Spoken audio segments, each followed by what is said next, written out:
Megalabs. Somos bienestar.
En Megalabs, somos un equipo multidisciplinario de más de 8.000 colaboradores, en más de 20 países, con una visión clara y profesional, con valores sólidos y cercanos.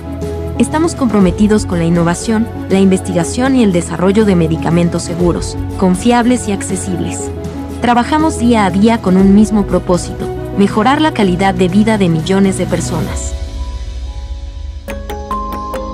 Megalabs. Somos bienestar. Muchas gracias a la invitación a este evento, a la doctora Flor y también a Megalabs. Bueno, primero y principal, les cuento que esto va a ser un poquito diferente, porque yo no soy doctora, yo soy ingeniero de sistemas. Yo, todo lo que vengo a exponer aquí, bueno, es un poquito de lo que yo creo, en lo que yo percibo, en lo que yo siento. Y lo he llamado desde Viviendo desde el Corazón, porque siento que el corazón es un órgano muy importante, no solo como una máquina, sino como un ser que siente y que además nos guía en nuestra vida. Y que es por ahí cuando dicen que hay que saber escuchar el corazón. Entonces les vengo de otra perspectiva distinta de lo que estamos conversando, algo como para complementar de una forma la mirada un poco más amplia de lo que es nuestro corazón. Entonces, bueno, como les comentaba anteriormente, bueno, yo soy una mezcla de cosas porque yo soy ingeniero de sistemas, trabajé en áreas de desarrollo social, en proyectos, pero también me fui buscando la búsqueda interna de conocerme más como cuerpo, como espíritu, como emoción, como ser que soy. Y fui estudiando una cantidad de estudios por mi cuenta para trabajarme a mí personalmente. Y eso me llevó a ser también psicoterapeuta, estudié una cantidad de formaciones y de ahí he estado cada vez trabajando con personas, diría yo que estoy en el negocio de la conciencia de una forma integral, es decir, ver al ser humano como un ser que no solamente es físico, sino que es un ser que es espiritual, que es energético, que tiene emociones, que tiene un cuerpo físico, que tiene un sentir y que todo al final es un cuerpo energético. Entonces, espérate, aquí no puedo avanzar. Bueno, luego aquí. ¿Sí, verdad? Si le doy full, sí.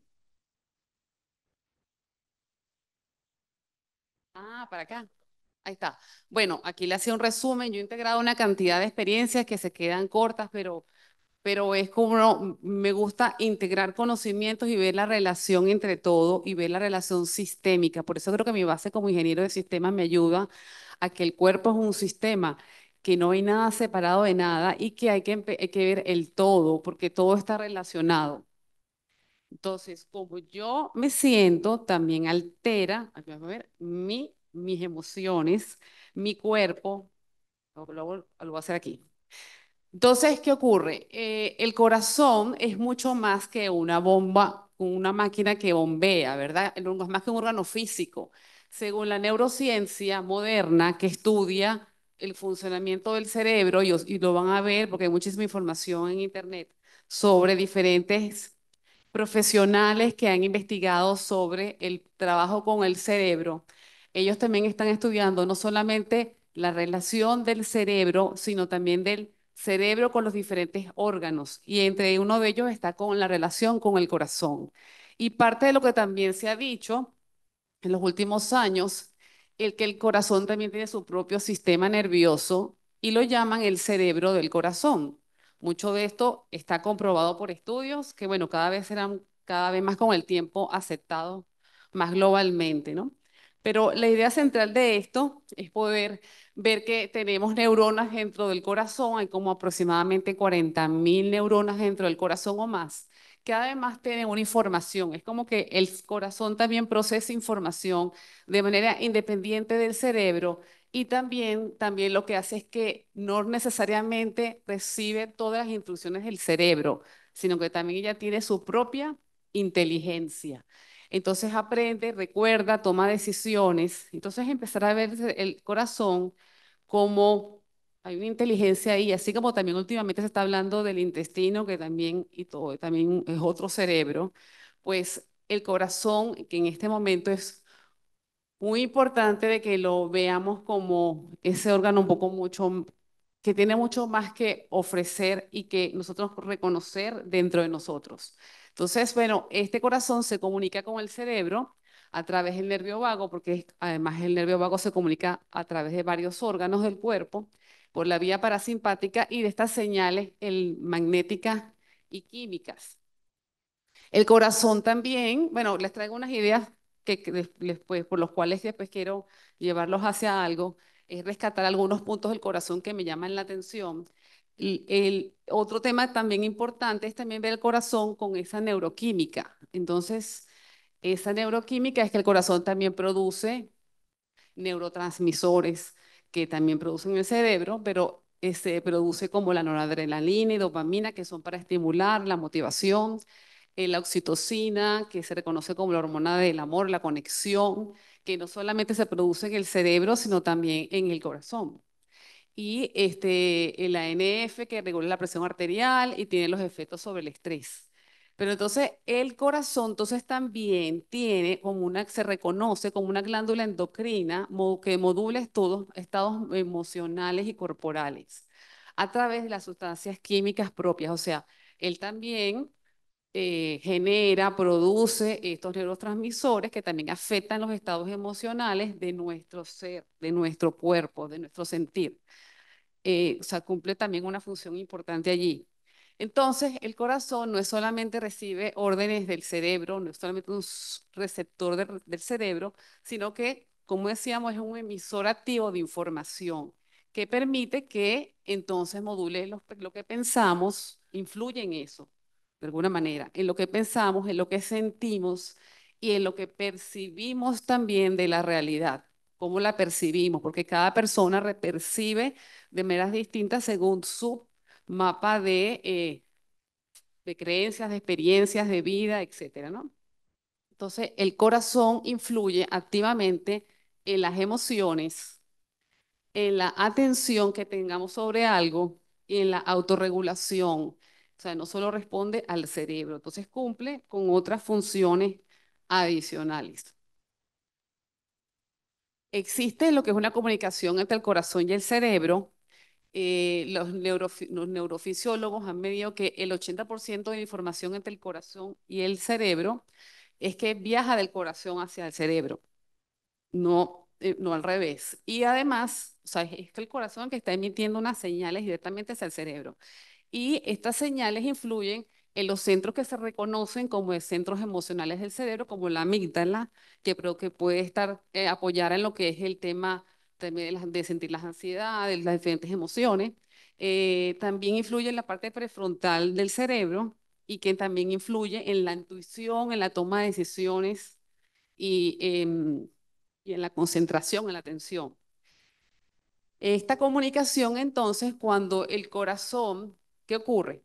Cuando el corazón también, porque como hay un vínculo entre lo que nosotros decidimos concentrarnos o no, poner atención o no, en lo que deseamos poner foco, porque nosotros podemos elegir y decidir dónde ponemos el foco, pero a la misma vez podemos, en esa conexión con el corazón, cuando la tengo consciente, yo puedo ver, puedo hacerme consciente de que cuando tengo un estado de ritmo coherente, el cerebro también está en sincronía. Es decir, cuando yo logro estar en un estado quizás de mayor relajación, quizás de mayor calma, quizás de mayor estar presente, de alguna forma el cerebro también entra en sincronía con esa sensación y eso va cambiando. Yo puedo ir regulando eso. Yo tengo el poder para hacerlo directamente. Entonces es un poco observar mi propio cuerpo y tomar conciencia de mi propio cuerpo y mi propio corazón. Entonces, bueno, ahí, como decía anteriormente, cuando esa sincronía existe, que es lo que llaman la coherencia cardíaca, que hay varios estudios que han demostrado ese vínculo en cuanto a ese ritmo coherente, armónico del corazón y el cerebro y cómo influye en estados de mayor calma, mayor claridad, mayor creatividad, toma de decisiones, es lo que se llama entonces la coherencia cardíaca, que se logra a través de la respiración. Por eso es que habla mucho la doctora anteriormente habló sobre las técnicas de mindfulness que están cada vez más, se usan más y cada vez hay más estudios que demuestran científicamente los beneficios que trae con medidas en el bienestar de la salud. Y eso está vinculado también en el rol que el corazón ejerce también allí, porque también tienen que ver con la frecuencia del ritmo, del ritmo y la conexión desde la quietud. Entonces, ahí ocurre una sincronicidad entre el corazón, entre el cerebro y entre el sistema nervioso. Entonces, bueno, hay institutos como el Heart Math Institute y hay otros laboratorios independientes que están estudiando esta coherencia cardíaca con diferentes investigaciones y es cuando, por ejemplo, se alcanza si nosotros respiramos un ritmo de 5 o 6 respiraciones por minuto y cuando decimos evocamos emociones elevadas, es porque también hay otros estudios que hablan sobre las diferentes frecuencias que tienen diferentes emociones en nuestro ser, tomando en cuenta que cada emoción que sentimos tiene una vibración distinta y tiene un efecto distinto en nuestro ser. ¿Cómo nos sentimos nosotros cuando tenemos angustia, ansiedad, miedo? ¿Cómo se siente nuestro cuerpo cuando estamos en expansión, alegría, inquietud? Es distinto y todos lo sabemos, lo hemos sentido. ¿Y cómo nos sentimos cuando si tenemos si estamos ansiosos por una enfermedad, si estamos preocupados por alguna enfermedad, alguna situación física que tengamos? Cómo influye también en el que busquemos la forma de estar más en quietud, en calma, en certeza, en transformar esa emoción en una emoción en esa emoción de preocupación, una emoción distinta, que puede traer beneficios a la salud de mi cuerpo. Entonces, esa coherencia se logra cuando estamos vinculando la respiración, cuando estamos con emociones elevadas. Y es cuando ocurren estos situaciones de bienestar, intuición y claridad. Entonces, también el corazón, perdón, es la puerta a la percepción, al percibir. Y es porque también envía señales a esta parte prefrontal que también cada latido cardíaco de nuestro latido cardíaco también está correlacionado con, es la influencia, la conexión, las señales que envía con el cerebro y está activa ciertas zonas que están vinculadas con la percepción consciente. Entonces, de alguna forma, vemos toda esa relación, cómo todo está vinculado con todo. Y somos mucho más conscientes de los estímulos que nos rodean. Estamos mucho más conscientes de esa percepción interna y de la percepción externa, que es la autoconciencia.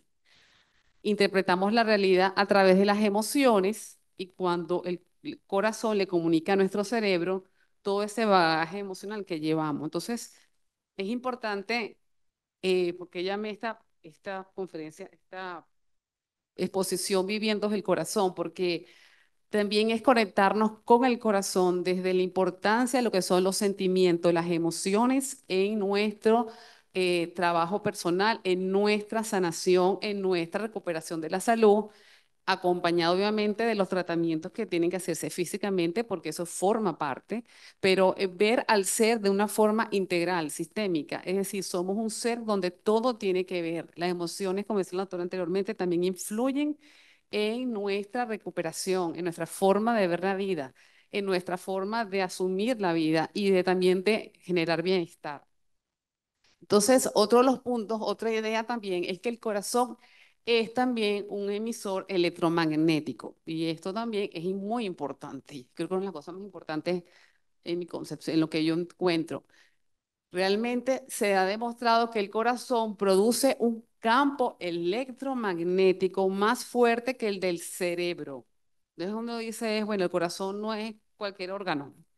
Entonces, este campo es 5.000 veces más potente que el del cerebro, proyecta una frecuencia, una energía que no se ve a simple vista, porque no lo podemos tocar, pero eso es campo electromagnético, físicamente está ahí, y de la física, y más allá del organismo, pudiendo influir en el entorno y otras personas. De hecho, hay estudios donde han puesto a personas y evidentemente la meditación tiene históricamente mucha historia en diferentes escuelas que buscan la calma, o escuelas espirituales, etcétera, que han buscado la forma de conexión, pero este trabajo ha sido demostrado con meditaciones que se han hecho para poner una intención y aumentar la frecuencia del campo magnético del corazón en grupos que han meditado con un objetivo y han bajado índices, se han demostrado estudios de inclusive de violencia en las zonas donde eso ha ocurrido. Entonces, es tomar en cuenta simplemente que algo tiene que ver en mirar el corazón de una forma mucho más amplia y ser mucho más consciente de desde dónde estamos nosotros viviendo nuestra realidad, porque podemos influir desde nuestro propio campo electromagnético. Entonces, nuestro campo electromagnético cambia según el estado emocional que tengamos nosotros.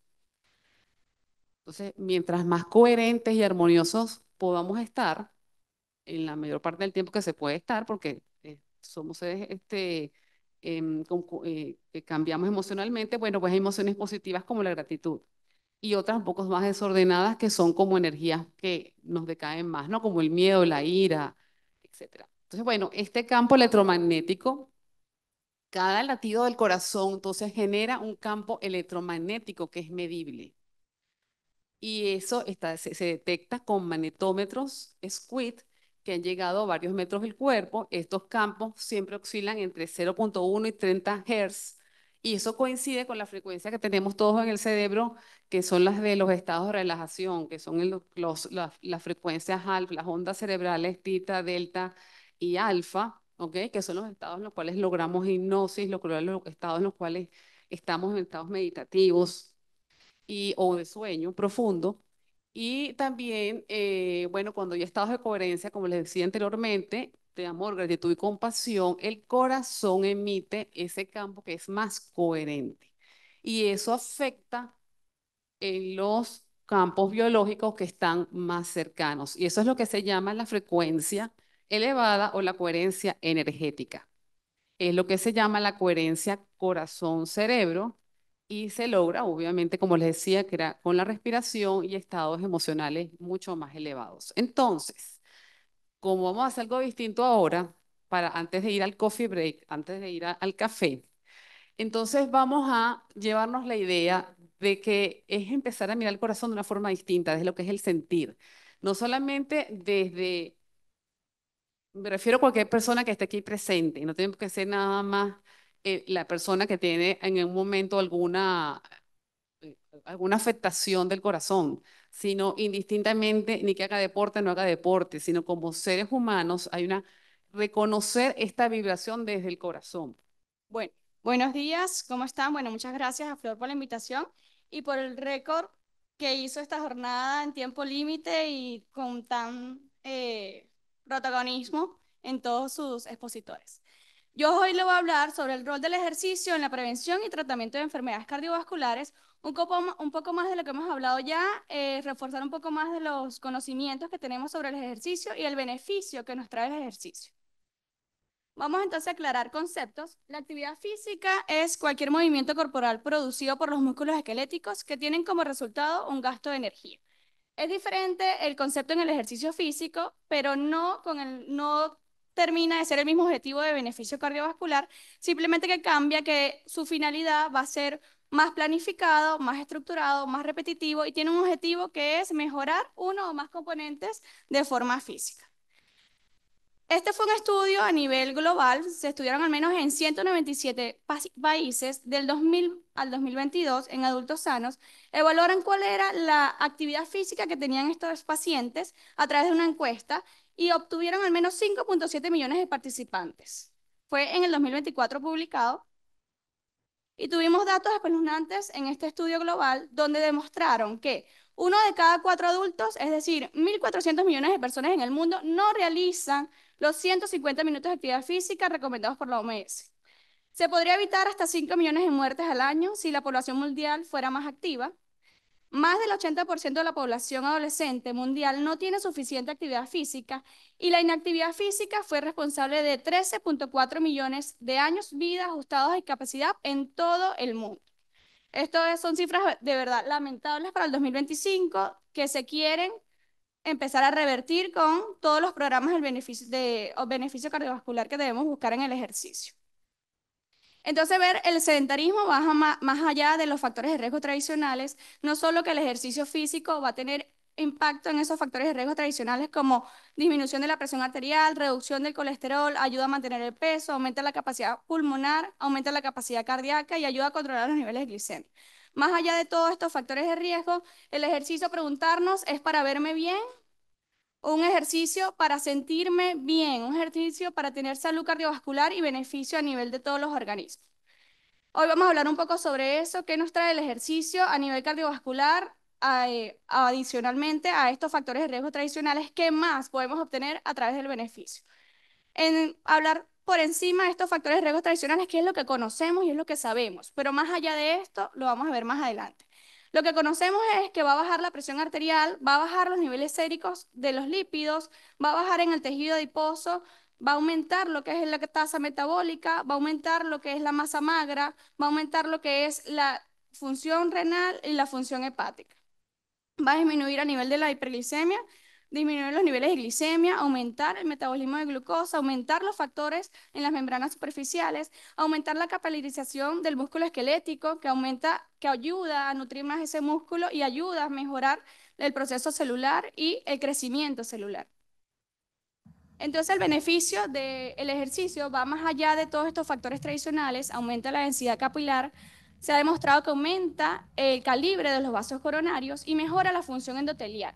En estos pacientes con patologías isquémicas, con enfermedades cardiovasculares, el ejercicio nos ha ayudado a refortalecer los vasos coronarios epicárdicos, los vasos de resistencia, aumentar el flujo sanguíneo posterior a una lesión. Favorece la producción de citocinas, mejora la función normal de las células citolíticas, linfocitos T, B y los monocitos y macrófagos. El ejercicio nos va a dar beneficio tanto en pacientes con enfermedad cardiovascular como en individuos sanos. Estos son análisis de diversos estudios, fue una guía del 2024 de la Sociedad Europea de Cardiología, donde demostraron que disminuye la tasa de mortalidad de cualquier causa el 29% de los casos. Tiene incidencia en el cáncer renal, cáncer de próstata, cáncer de mama, disminuye la tasa de mortalidad cardiovascular un 27% y a nivel pulmonar reduce la influenza y neumonía en un 45%. El ejercicio, aparte de todo esto, también va a ser prevención para muchas enfermedades, no solo las cardiovasculares, prevención de demencia. Se ha demostrado en la enfermedad de Alzheimer aumentar y reponer lo que es la parte cognitiva, mantener mayor cognición y reduce esta incidencia un 33%. En la salud mental, que lo hemos visto en toda la tarde, disminuye la depresión un 12%, fracturas humerales y la densidad ósea.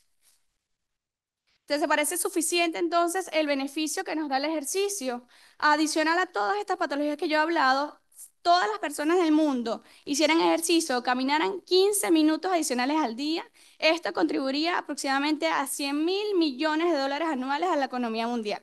Esto no lo digo yo, esto fue un estudio que hicieron en Estados Unidos en pacientes adultos jubilados. Evaluaron en estos pacientes su actividad física en tiempo libre. Ellos demostraron que los pacientes que tenían mayor actividad en su tiempo libre tenían menos costos de salud. Y esto nos trajo beneficios a nivel mundial en la economía porque se relacionaba con la reducción de costos sanitarios, disminución de enfermedades y por lo tanto absentismo laboral y aumento de la productividad laboral. Entonces, no solo para individuos sanos, sino y para pacientes con enfermedad cardiovascular, el ejercicio aumentó la supervivencia en todos los niveles, tanto en pacientes sanos como en pacientes con enfermedad cardiovascular, en mujeres como en hombres. Y aquí analizaron el rigor de ese ejercicio, si era poco, moderado o más vigoroso, más intenso.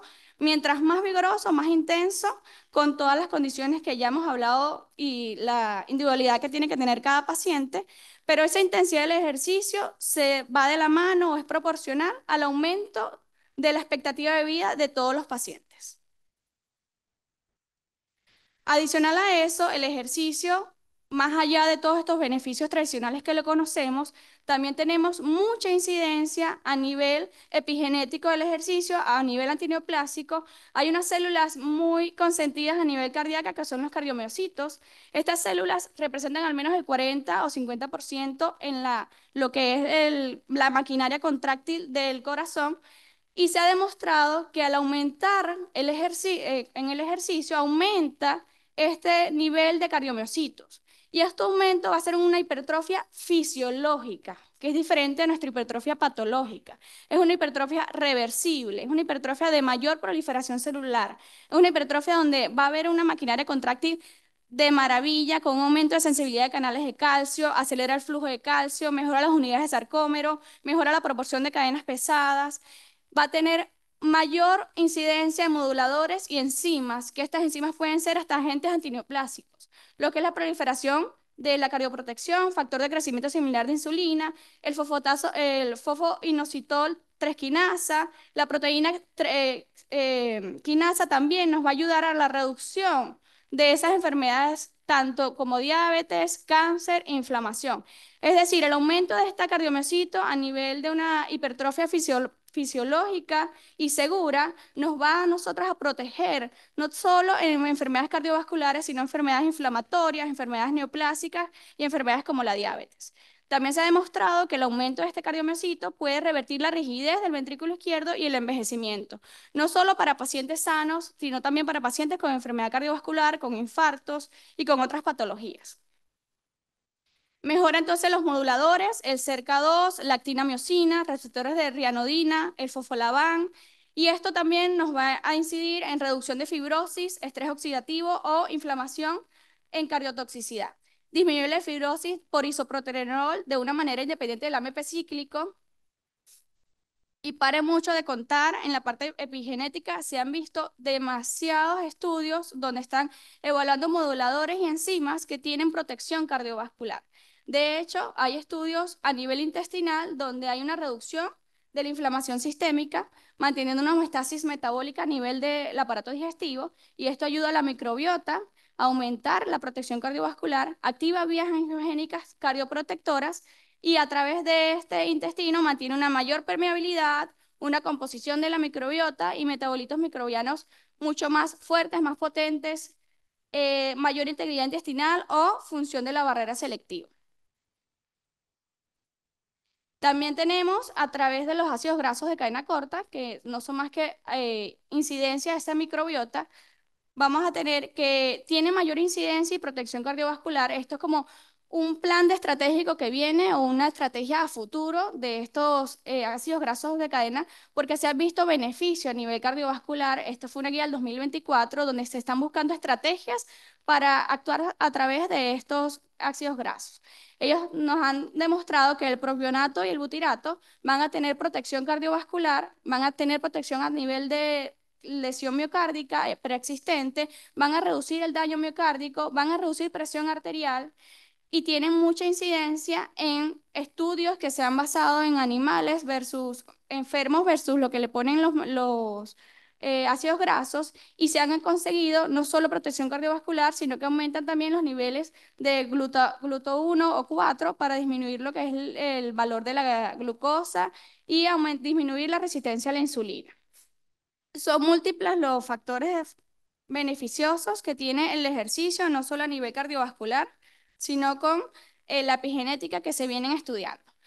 Este fue un estudio donde evaluó la parte cognitiva del ejercicio y la enfermedad del Alzheimer y demostraron que los pacientes que no tenían actividad física eran los pacientes que podían tener mayor asociación a enfermedades del Alzheimer, que los adultos mayores que hacían ejercicio tenían más probabilidad de mantener una mejor cognición y de disminuir las enfermedades cognitivas. ¿Por qué? Porque el ejercicio ayudaba a modular lo que era el recambio beta-amenloide, la inflamación, la síntesis y liberación de neurotrofinas y el flujo sanguíneo cerebral. También aumentando la actividad física, se ha demostrado entonces que hay menor riesgo de mortalidad a nivel de enfermedades cardiovasculares, un 23%, menor incidencia de eventos cardiovasculares, un 17%, y menor incidencia en diabetes tipo 2, un 26%. Todos estos estudios también han hablado a favor de que el ejercicio y la actividad física van a estar a favor de la disminución e incidencia de enfermedades como la diabetes. Entonces, el ejercicio como prevención en pacientes con enfermedades cardiovasculares va a ser una piedra angular para el tratamiento inicial que nosotros debemos proponer. Una prevención primordial en pacientes que no tengan factores de riesgo para que cambien un estilo de vida saludable, para que mejoren su estilo de vida y disminuyan la incidencia de los factores de riesgo cardiovasculares. Y para la prevención primaria, esos pacientes que tienen factores de riesgo cardiovasculares, disminuir la incidencia de eventos cardiovasculares como infarto, insuficiencia cardíaca o ictus. Y los pacientes con prevención secundaria que ya han tenido eventos cardiovasculares, también el ejercicio genera un beneficio porque reduce la morbilidad, reduce incidencias, hospitalizaciones y aumenta la expectativa de vida de estos pacientes. Es decir, que el ejercicio no solo para pacientes sanos, es en todas las etapas de las enfermedades. Desde el paciente sano, el paciente hipertenso, el paciente infartado, el paciente que le dio un ACV, el ejercicio para todo.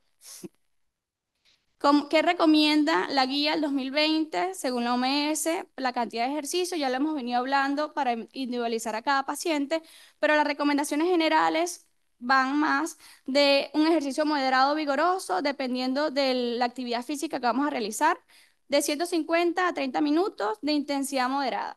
De 75 a 150 minutos a la semana, si es una intensidad más vigorosa o mayor del ejercicio. Y se recomienda en los pacientes mayores de 65 años al menos 3 veces a la semana o 3 días a la semana ejercicios de fuerza, ¿ok? O 2 días a la semana en pacientes jóvenes. En la prevención en los pacientes con síndrome coronario agudo, la rehabilitación cardíaca va siempre de la mano en primera indicación. Realizar un programa de rehabilitación cardíaca para reducir la mortalidad cardíaca y rehospitalización es la indicación 1A.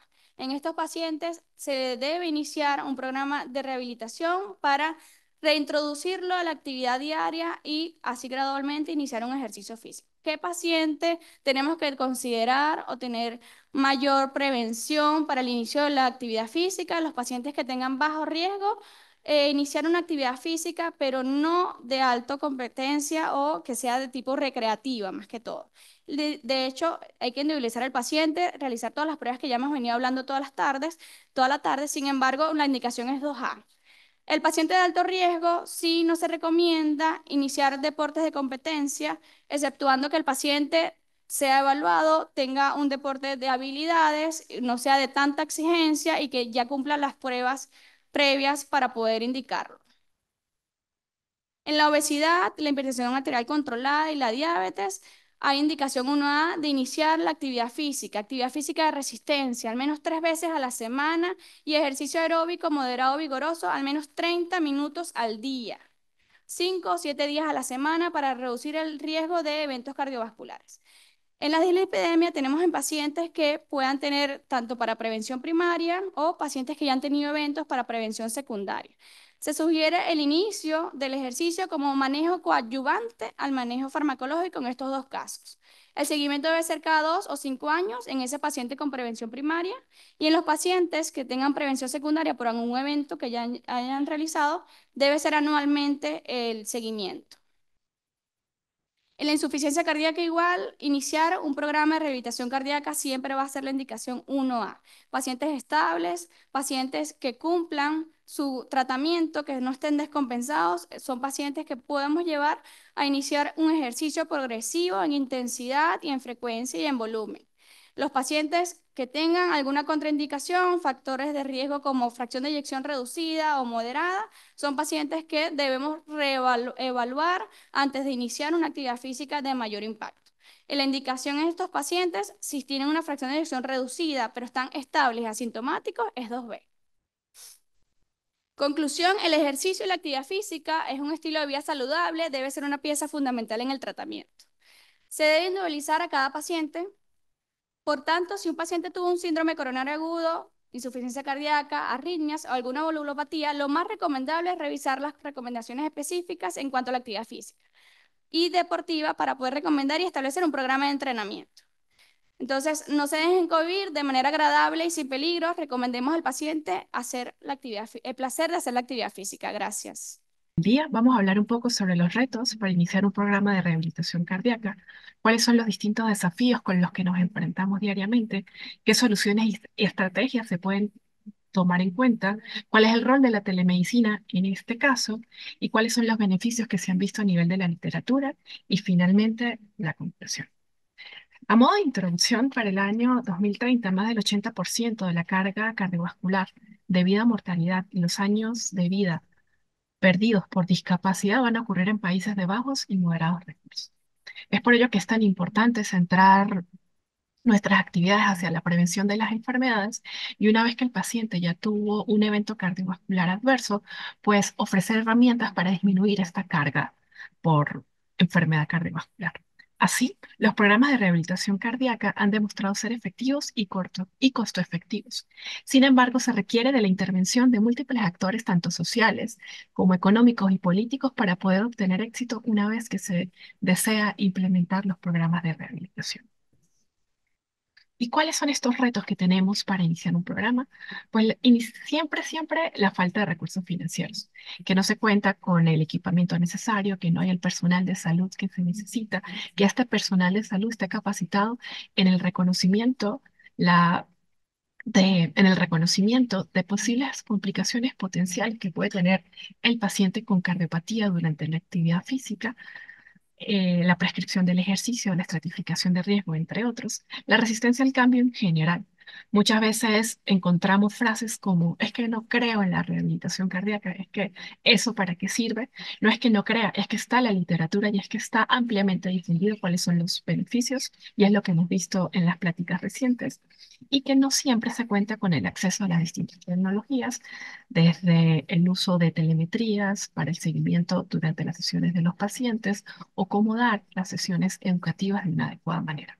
Y los desafíos comunes está que el paciente logre adherirse a este programa de entrenamiento físico, a las recomendaciones tanto nutricionales como psicológicas y la adherencia al tratamiento farmacológico son parte de los problemas diarios, que se haya un seguimiento adecuado una vez que el paciente culmina su fase 2 o que es egresado del hospital, que acuda a los programas de rehabilitación y que haya este seguimiento y este acompañamiento es algo que realmente siempre cuesta trabajo, que el entrenamiento sea individualizado y personalizado según las preferencias y cuáles son las distintas creencias y oportunidades que pueda tener el paciente o no para realizar el programa de entrenamiento, por ejemplo, porque se quiere dar la misma terapia al joven adulto o al adulto mayor, entre otros, y la integración con otros servicios de salud, digamos, el equipo de electrofisiología, los hemodinamistas, entre otros, que hay esta integración entre las clínicas de insuficiencia cardíaca,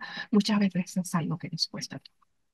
Y ya hace algunos años se plantea esta idea del exposoma. En este caso se hace una propuesta sobre cómo la complejidad va a existir para el desarrollo de eventos adversos en el paciente. Y no solamente que esté expuesto, sino cómo estos distintos factores van a tener una interrelación para potenciar o no la ocurrencia de los distintos enfermedades, por ejemplo, síndrome coronario agudo, entre otros, que se produzca esta inflamación o esta ruptura de la placa y que estas interrelaciones van a producir alteraciones a nivel del estado de salud de los distintos individuos y cómo el entrenamiento físico y en la prevención cardiovascular en los distintos datos puede jugar un papel fundamental en la prevención de desenlaces adversos. Y así ya lo comentaba la doctora en la plática previa. Una vez que el paciente comience este programa de ejercicio, se van a activar distintos mecanismos endógenos protectores, desde la reducción del estrés oxidativo, mejoría en lo que es la función cardiovascular, con una mejoría en los procesos de apoptosis a nivel cardiovascular, una mejor utilización de los ácidos grasos como fuente principal de energía para realizar la actividad física, con una mayor producción de ATP, y a nivel periférico que haya una mejor utilización y una mayor este, diferenciación de fibras musculares hacia las fibras musculares lentas, dependiendo de la actividad física, y así incrementar en estos cambios moleculares que posteriormente se pueden hacer ver a nivel estructural, tanto cardíaco como pulmonar, del músculo, y a nivel vascular un incremento en la VO2 pico o en el consumo de oxígeno, que va a ser el principal indicador de mortalidad a nivel general, tanto para patologías cardiovasculares como no cardiovasculares.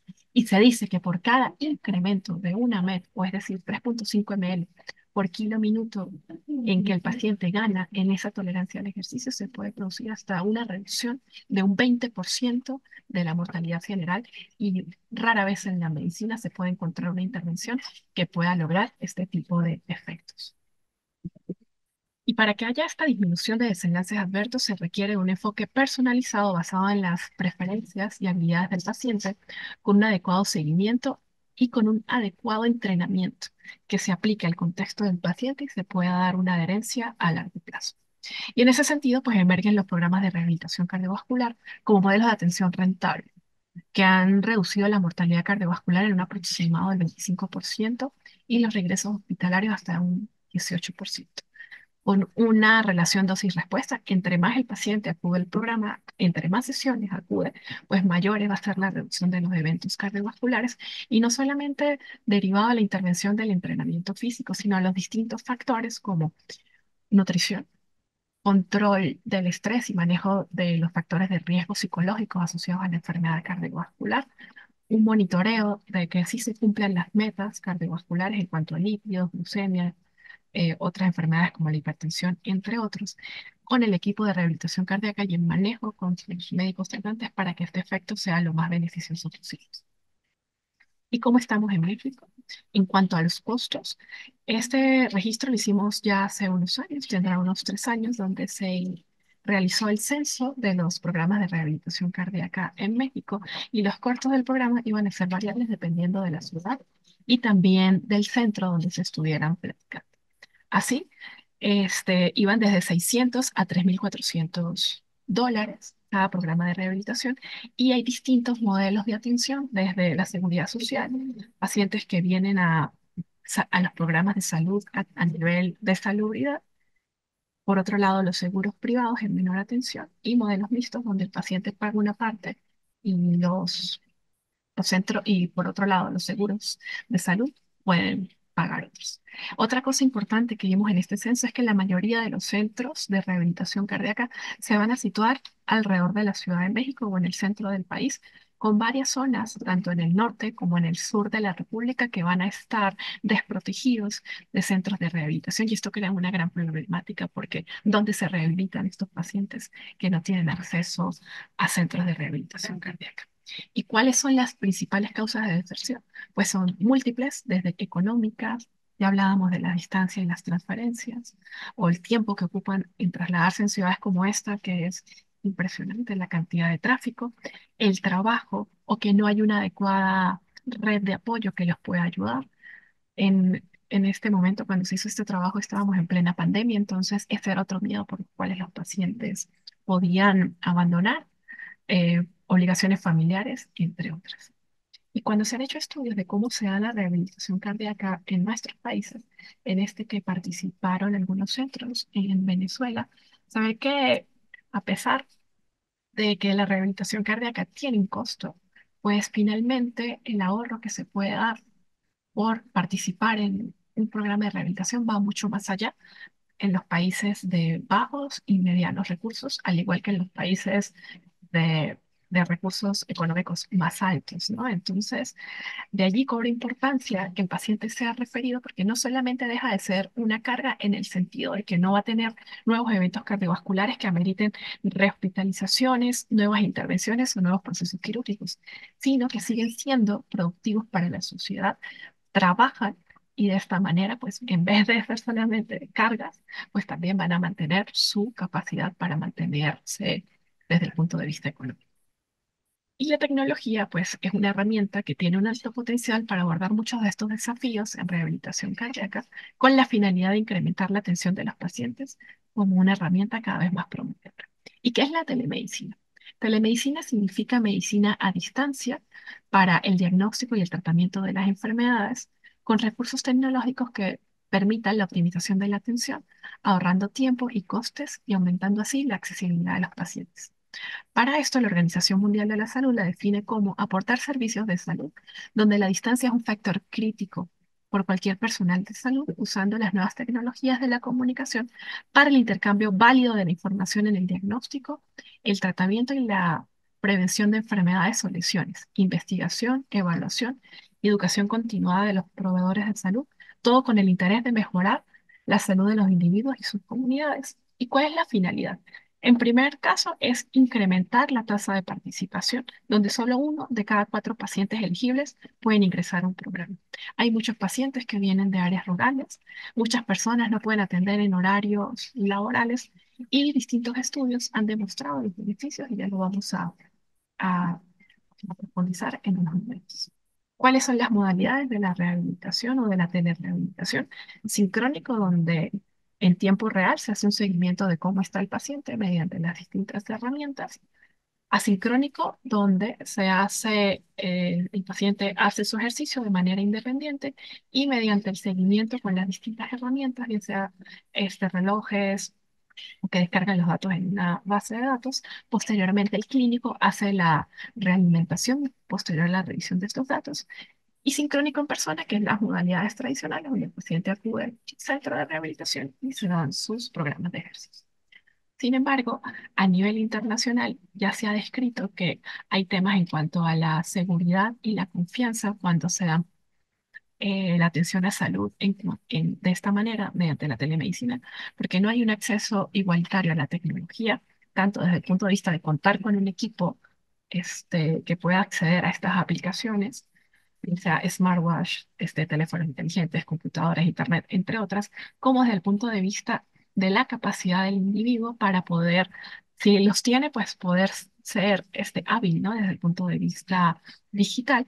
Y por otro lado, desde los sistemas de salud, ¿quién protege al médico en cuanto a la ocurrencia de eventos adversos sobre de quién es la responsabilidad cuando algo salga mal? Porque no tenemos legislado, al menos en México, qué pasa con este tema de la telemedicina y cómo se van a utilizar los datos sensibles de la población una vez que suben a la red o al internet. ¿Y cuáles son otras controversias? ¿Cómo voy a manejar al paciente de muy alto riesgo cardiovascular? El paciente que tiene arritmias, que tiene disfunción ventricular izquierda grave, pacientes que tienen isquemia o que hacen cualquier riesgo de complicación durante el entrenamiento físico, aquellos que van a requerir ajustes en el manejo de manera continua y personalizada, y cómo todos estos parámetros que ya se han platicado de seguro previamente se pueden enlazar mediante esta atención a distancia en el paciente que recibe telemedicina. Pero para consolidar este beneficio tenemos que estar todos juntos y bien comunicados. Estas son las distintas herramientas donde el paciente se puede conectar a una sesión de Zoom como esta y utilizar pulsoxímetros, baumas, su báscula y glucómetro.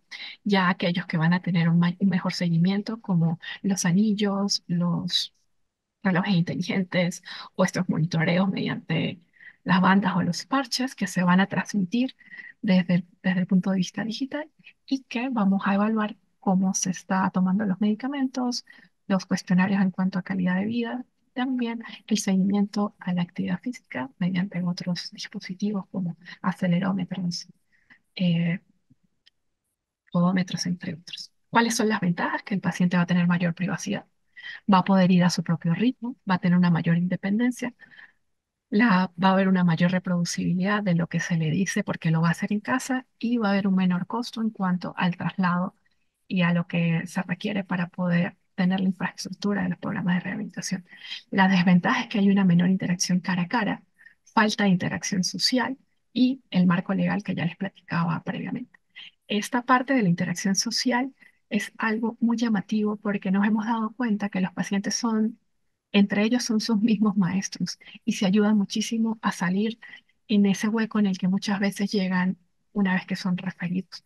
Vemos, nos cansamos de ver en el pasillo cuando llegamos cómo están, ay, mira tu herida, no, mira la mía, y la competencia de levantarse las playeras para ver cómo va su tema de cicatrización, o yo logré superar esto de esta manera o de esta otra, o ven, no me digas que aquel paciente lo trasplantaron y yo voy a poder.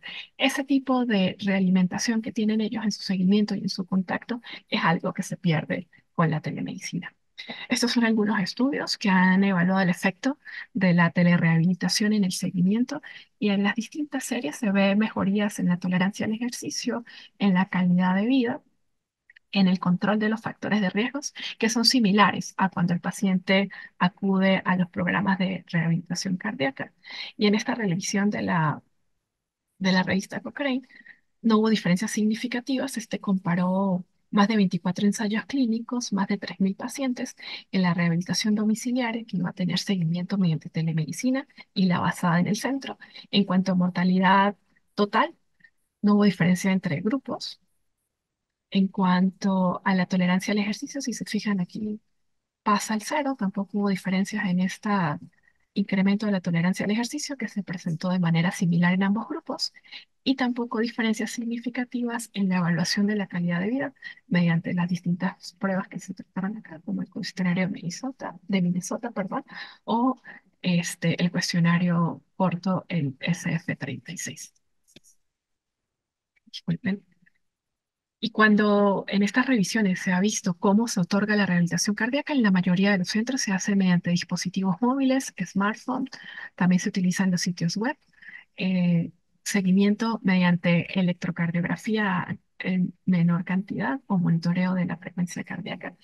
Pero hay distintas herramientas que se pueden utilizar y es lo que debemos tener en mente.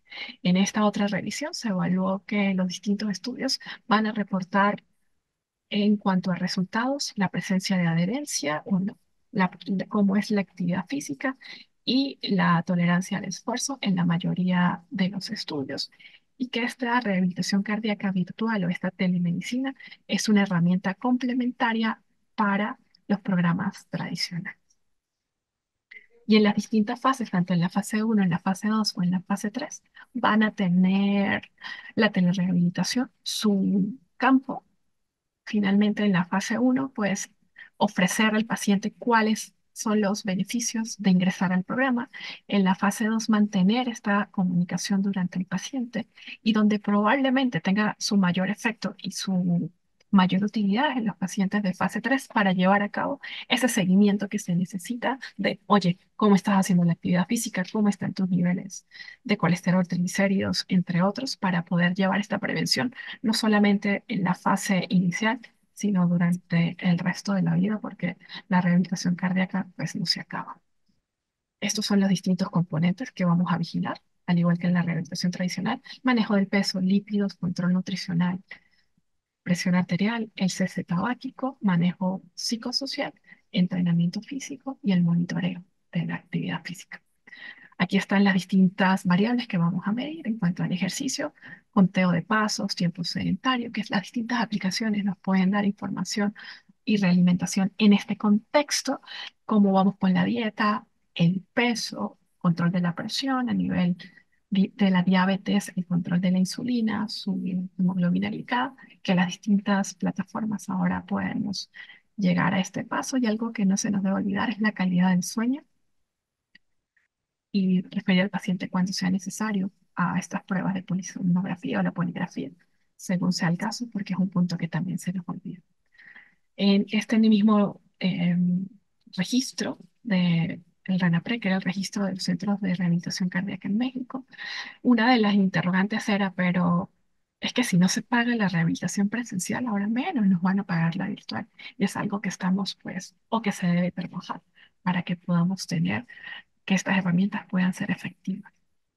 Y quiero adelantarles que este mes van a salir publicadas las primeras guías mexicanas de rehabilitación cardiovascular en cuanto a entrenamiento físico terapéutico y un estilo de vida cardiosaludable, donde tuve el honor de ser editora de esta revista en conjunto con el doctor Hermes y la Raza Lomelí.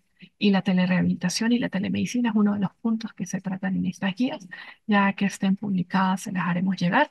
Recién dimos la última corrección a lo que fue las últimas galeras y se plantea que la telerehabilitación en estas guías es una herramienta muy favorable que tiene sus increíbles beneficios en distintos enfoques según cuál sea la estratificación de riesgo del paciente. Y aquí esto lo plantean, esta figura la van a encontrar en las guías, pero finalmente dentro de nuestras recomendaciones es para pacientes estables con bajo riesgo cardiovascular, preferiblemente cuando ya terminen los programas de rehabilitación de manera presencial, al menos de manera inicial. ¿Y es posible? Pues sí. Vamos a ver los distintos aspectos clave. En acceso y equidad, a favor, mejora el acceso en zonas rurales vulnerables, va a favorecer la equidad. En contra, puede excluir a personas sin conectividad, soporte familiar o alfabetización digital. En cuanto a la seguridad y calidad, puede ser seguro si se realiza con adecuados protocolos de estratificación y clínicos claros. En contra, que sin supervisión directa ni evaluación funcional puede comprometer la seguridad del paciente. En cuanto al costo y su sostenibilidad, reduce costos operativos al evitar una infraestructura física, pero esta puede escalarse. Y en contra que el bajo costo puede llevar a subfinanciar el modelo y comprometer la calidad clínica. En cuanto a la tecnología, es una herramienta eficaz para el seguimiento, educación y monitoreo en pacientes de bajo a moderado riesgo, pero no sustituye el juicio clínico presencial ni garantiza la adherencia en todos los perfiles. En cuanto a la legislación y el marco regulatorio, a favor, permite innovar en modelos de atención si existe respaldo normativo para las prácticas remotas. Y en contra, que en muchos países no hay una regulación clara para el acto médico o prescripción del ejercicio a distancia. En cuanto al pago de financiamiento, podría integrarse a esquemas de aseguradoras o salud pública si se reconoce como una prestación formal. Pero la falta de codificación específica y normatividad impide su reembolso o pago institucional. Así que nosotros en el Instituto Nacional de Cardiología, con todas estas pros y en contras, pues tenemos el uso de la telemedicina más que todo es para la educación de salud. Les traje este análisis que hicimos de junio a mayo del 2025, donde tuvimos más de 9.000 pacientes que asistieron a clases. En este caso se da educación en cuanto a prevención cardiovascular, técnicas del ejercicio, nutrición y psicología. Y vemos cómo en estos parámetros se hace una evaluación inicial mediante formatos eh, a distancia, formularios de Google, y vimos que en cuanto al aprovechamiento de los pacientes en estas tres ramas, pues hubo beneficios significativos antes y después de la asistencia a clases. Entonces, para concluir, la rehabilitación cardíaca enfrenta importantes desafíos, que incluir en los estudios los diversos grupos de población va a permitir que pueda diseminarse o que pueda implementarse de mejor manera en las distintas poblaciones la rehabilitación cardiovascular a distancia en telemedicina, que debemos seguir trabajando en las distintas metodologías de implementación, identificar el grupo de pacientes que se beneficia en cada uno de los enfoques va a ser muy importante porque los podemos dirigir a donde más se le pueda apoyar y que es una herramienta de apoyo en este momento de la rehabilitación presencial, que puede ser segura, que es costo efectiva, que puede facilitar la expansión de los programas, pero se deben unificar los criterios y en nuestro medio aún no es para todos y no en todo momento como una práctica cotidiana, pero mediante la investigación se puede llevar a un mejor control. Y es parte de nosotros, como el equipo de salud, superar todas estas barreras que tenemos a la hora de atender a pacientes dentro de los programas de rehabilitación cardíaca, porque agradecen cuando son referidos y me agradecen más pues cuando culminan y se dan cuenta de todo su potencial. Les agradezco mucho por haber estado acá y quedo atenta a sus comentarios. Hasta luego. El reto es convencerlo de que Leonardo da Vinci solo se equivocó en una cosa. Leonardo da Vinci decía que los pulmones, la utilidad de los pulmones era calentar el corazón. No, tenía otra función. Otra función. Eso fue lo único que se equivocó Leonardo da Vinci. Al menos en lo que respecta a medicina, ¿no? Cuando uno habla de función pulmonar o un laboratorio de función pulmonar, siempre digamos que viene o lo relaciona mucho con lo que es una espirometría. Claro, una espirometría y una gasometría arterial son las pruebas de laboratorio más comunes que hacen en cualquier laboratorio de función pulmonar. Pero existe,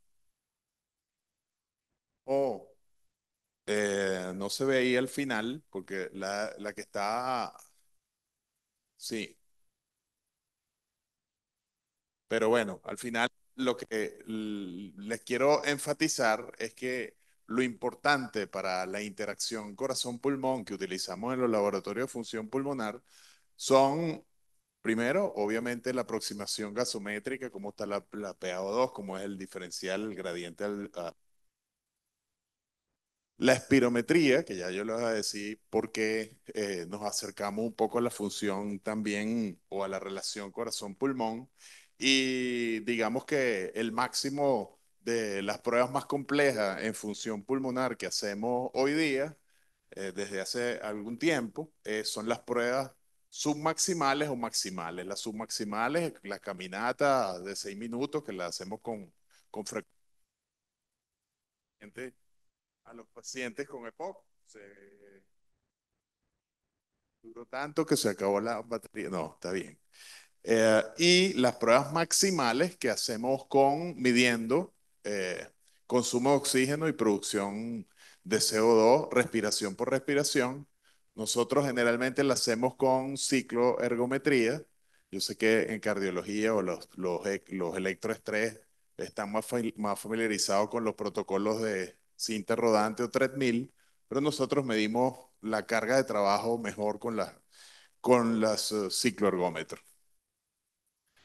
En todo caso, una prueba que está muy subutilizada y que nos aproxima a la función ventilatoria del paciente o del atleta o del sujeto normal es la espirometría, porque con la espirometría uno puede saber cuál es la capacidad vital del paciente, cuál es la capacidad de expiración total después de una inspiración completa saber si hay alguna alteración de los flujos que pueden limitar la actividad física, inclusive en atletas de alto rendimiento.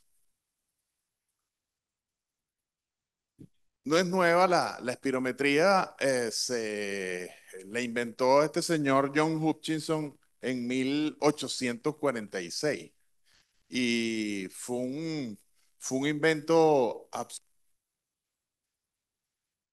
de la medición de volúmenes expiratorios después de una inspiración total, completa. John Hutchinson acuñó el término de capacidad vital porque en sus mediciones de alrededor de 1.200 personas, eh, se dio cuenta que una persona era más vital cuando más expiración tenía en su respiración después de tomar volumen a capacidad pulmonar total. Y eso se extendió hasta nuestros días. Fíjense que en el estudio Framingham, que todos lo conocen por el tema del colesterol, del riesgo cardiovascular, pero en el estudio Framingham hablaban de capacidad vital como predictor cardiovascular, tanto para mortalidad cardiovascular como mortalidad no cardiovascular. O sea, es un predictor en general de mortalidad. Claro, Hutchinson, la historia de Hutchinson termina en Oxford, el hombre desterrado porque se le ocurre, exilado porque se le ocurre tomar mediciones de la función pulmonar a cadáveres. Entonces le colocaba el espirómetro en la tráquea, se montaba a ver si había aire expirado. Imagínense ustedes la locura en 1848, mil- 1850, y John Hutchinson terminó en las Islas Fiji exilado. Ahí si van a las Islas Fiji, me traen una foto en la Plaza Hutchinson, lo que queda es Hutchinson expirando con su gran invento del espirómetro, ¿verdad? Hoy en día el espirómetro es como el esfingomanómetro en cardiología, ¿verdad? Es el instrumento nada más y nada menos que para diagnosticar la tercera enfermedad que produce muerte en el mundo, que es la enfermedad pulmonar obstructiva crónica. Entonces, es un instrumento muy valioso en la medicina actual. Así es que un poco de homenaje a este señor, pero obviamente que el ejercicio, como ustedes han visto durante todo el día, no es solo un órgano, no es solo el corazón que va a inyectar sangre a los músculos, no es todo integrado para que un atleta sea un atleta de alto rendimiento. Y vimos al doctor García Rodríguez Plaza, perdón, hablar de la salud y el ejercicio. Y esto es un estudio que a mí me llamó la atención porque fue un estudio que se hizo ya hace algunos años, pero que compararon atletas de alto rendimiento que habían hecho el Tour de Francia y lo compararon con sujetos normales. Y fíjense la sobrevida, cómo es la curva de sobrevida de atletas que habían hecho el Tour de Francia. Lo que vemos en las líneas, en los blancos, serían población general, y estos son los atletas, los negros son, los puntos negros es la curva de los atletas que habían hecho el Tour de Francia. Si uno ve la mortalidad, 50% de mortalidad, miren la diferencia que hay tan significativa, 73 años versus 81 años, o sea, el 50% de los atletas eh, que habían hecho el Tour de Francia habían sobrevivido ya 81 años. Es decir, que no hay duda, y aquí lo han dicho en varias oportunidades, que el ejercicio tiene una repercusión integral en la salud de un individuo. Pero todo esto está integrado, ¿verdad? O sea, hay una integración corazón, pulmón y llevar oxígeno para producir fosfocreatina y eso, usar el fósforo para producir ATP y energía, ¿verdad? Y mientras el metabolismo es más aeróbico, es más rentable la producción de ATP. Eso también creo que lo han oído acá. Nosotros lo que hacemos es medir el metabolismo y medir variables cardíacas y variables pulmonares durante el ejercicio máximo. Lo hacemos con fines de predicción de enfermedad, de predicción de mortalidad, de predicción de riesgo en pacientes que van a cirugía cardiotorácica. En este caso es en el ejercicio, ¿verdad? En el ejercicio en el atleta. Y todo esto intentamos medirlo con la prueba de esfuerzo cardiopulmonar. No le voy a hablar mucho de eso, solo de la integración que hay entre estos órganos. Me pidieron que explicar un poco la interacción que había, y la interacción que hay entre corazón y pulmón obviamente tiene nociones fisiológicas, y hay que revisar un poco lo que es el ciclo. El ciclo respiratorio digamos, dinámico, inspiro, expiro, y eso me genera cambios de presión a nivel del tórax que van a repercutir obviamente en la función cardíaca también. Cuando inspiro, aumenta el retorno venoso, inspiro, expiro. Cuando inspiro, disminuye la presión en la pleura. Eso hace que el retorno venoso aumente. Y cuando expiro, pasa lo contrario. Pero todo esto es un juego de presiones. Es un juego de presiones que hay entre la elastancia pulmonar, la resistencia que hay en la vía aérea y en la caja torácica. Esto multiplicado por el volumen de aire que entra y el flujo de aire que yo genero es lo que se conoce como presión motriz, ¿verdad? La presión que yo necesito para desplazar un volumen de aire. Pero esta presión, además, este cambio de presión va a repercutir en la función cardíaca y por lo tanto va a repercutir en el desempeño durante el ejercicio. Si yo hago esto más rápidamente y tengo, por ejemplo, atrapamiento aéreo, eso va a repercutir en mi eficacia en el ejercicio. Eso lo podemos medir en una prueba de esfuerzo cardiopulmonar, lo podemos medir en reposo. Nosotros podemos medir cómo son los flujos, cómo es el intercambio gaseoso. En el laboratorio de función pulmonar medimos, esto es un espirograma que se mide a diario con una espirometría. ¿Sí? Inspiro, expiro. Esto es la capacidad vital, que siempre es expiratoria. Lo que no podemos medir con la espirometría es lo que está en rojo, que son volúmenes que quedan atrapados en el pulmón, que para los atletas es muy importante, porque si un atleta tiene atrapamiento aéreo, eso va a repercutir en su función, en su performance, en su desempeño por limitación ventilatoria y por limitación más que ventilatoria cardíaca, porque altera el retorno venoso y el volumen latido del ventrículo izquierdo disminuye. Entonces, un atleta de alto rendimiento hay que estar seguro no solo de su función cardíaca, sino que su función ventilatoria esté bien y no tenga atrapamiento aéreo. Lo otro que podemos medir en un laboratorio y se hace hoy en día con cierta facilidad porque los equipos se han simplificado, es la difusión que hay en la membrana alveolo-capilar. Uno puede medir la difusión que hay, el intercambio que hay de monóxido de carbono y así saber con exactitud cuánto es el intercambio y si el intercambio está alterado. Siempre en la respiración hay cambios de presión. No me voy a detener mucho en esto, pero solo decirle que cuando aumenta la presión intratorácica, bien sea en expiración o, por ejemplo, pacientes que están en ventilación mecánica, pero en el caso de los deportistas, puede aumentar por atrapamiento aéreo dinámico.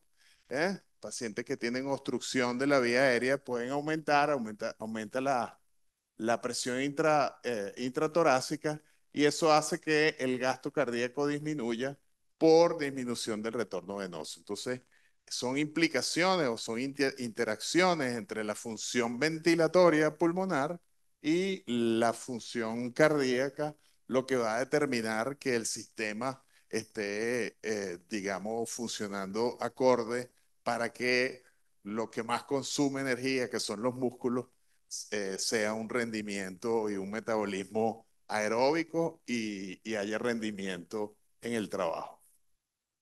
¿Qué tienen en común estos personajes? ¿Saben? Que son atletas, ¿verdad? Eso es. Eso es una, que son atletas además olímpicos de alto rendimiento, ¿no? Estos atletas de alto rendimiento tienen en común que eran asmáticos. Entonces, fíjense que a pesar de que eran asmáticos y que podían tener atrapamiento aéreo, tuvieron un desempeño extraordinario porque se trataban el atrapamiento aéreo.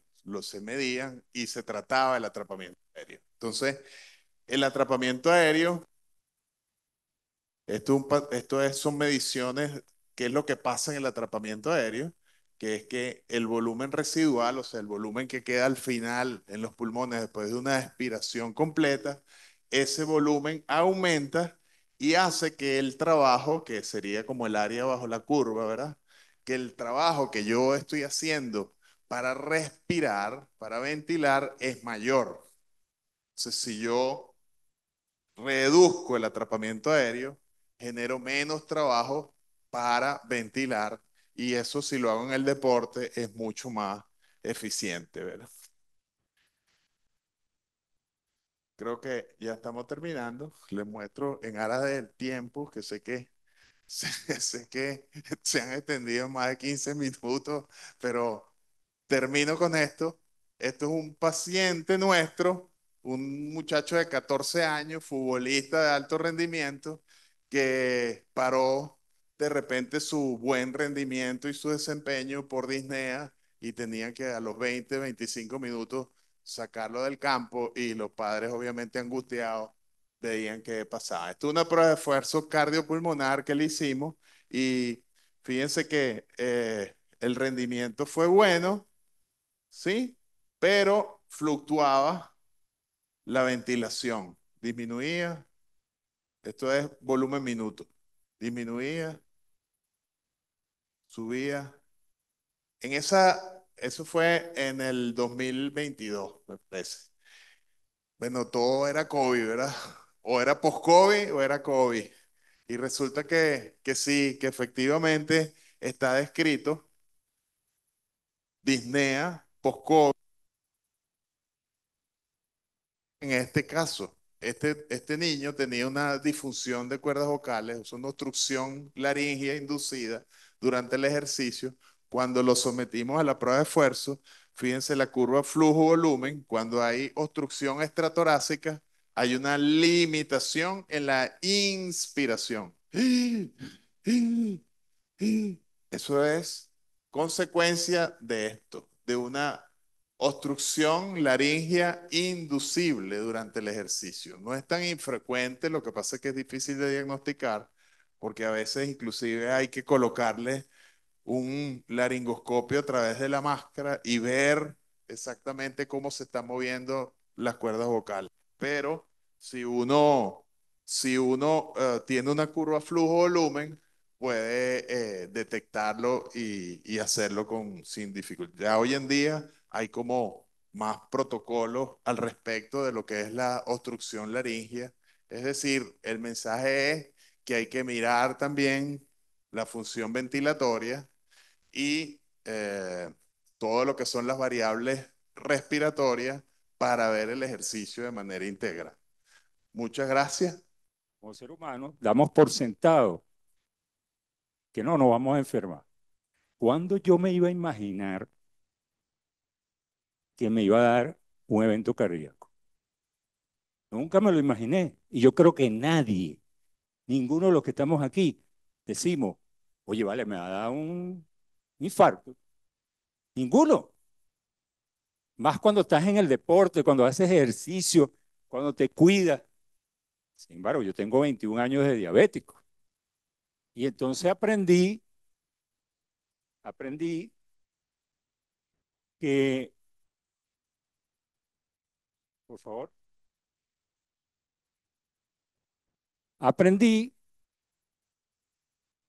de esta rehabilitación que sí es posible, fíjate, me dio un infarto. Y aquí todos los médicos que han pasado han hablado de mí, porque todos han dicho, mira, trastorno de sueño. Eso te da trastorno de sueño. Eso te da porque niegas la enfermedad. Entonces, fíjate, eso está ahí, yo no sé si lo escribí bien porque yo no soy médico, ¿ok? Pero esto es lo que me dijeron después, que yo estaba acostado ahí, venía una cosa que se movía como una cámara, no sé, y hubo un instante donde yo no vi nada, yo fallecí, supuestamente. Y volví porque no tenían cupo en el cielo, tampoco tenían cupo allá abajo. Y me dijeron, aquí no cabe usted, regrésese. Fíjense, me colocaron un stent en una arteria descendente. Luego me colocaron un stent en el tronco. Eso fue lo que me explicó la Junta Médica. Por aquí andaban unos médicos que estuvieron allí. Y me dijeron, mira, 20% de tu corazón es lo único que quedó funcionando. Y tiene una fracción de eyección del 25%. Y yo le dije al médico, en ese momento era Pérez Dávila, que estaba hablando conmigo. Le digo, ajá, ¿y qué hacemos? Yo te estoy viendo, estoy vivo, ¿y ahora qué hacemos? Wow, mira, evidentemente tu vida cambió. Tu vida cambió porque tú me estás echando el cuento que la semana que viene tenías que ir a un campeonato panamericano con la selección de Venezuela. Eso no va a ser posible. Tu vida cambió porque no vas a salir a dar entrenamiento mañana. Tu vida cambió porque mañana, a las 5:30 de la mañana, cuando tienes que hacer una evaluación del ejercicio físico de tus atletas, no vas a poder estar. Yo estuve 10 días en la unidad de cuidados cardiológicos, allí en el clínico. Wow, conectado a un poco de electrodo, me inyectaban insulina, me inyectaban la cosa, o sea, 10 días de verdad que, wow, fue terrible, terrible, casi no dormía, prácticamente no dormía. Lo que hacía era ejercicio que aprendí en estas herramientas que tengo de meditación para descansar, pero realmente no dormía, para nada. Entonces, fíjense, este transitar, uh, me fui mucho.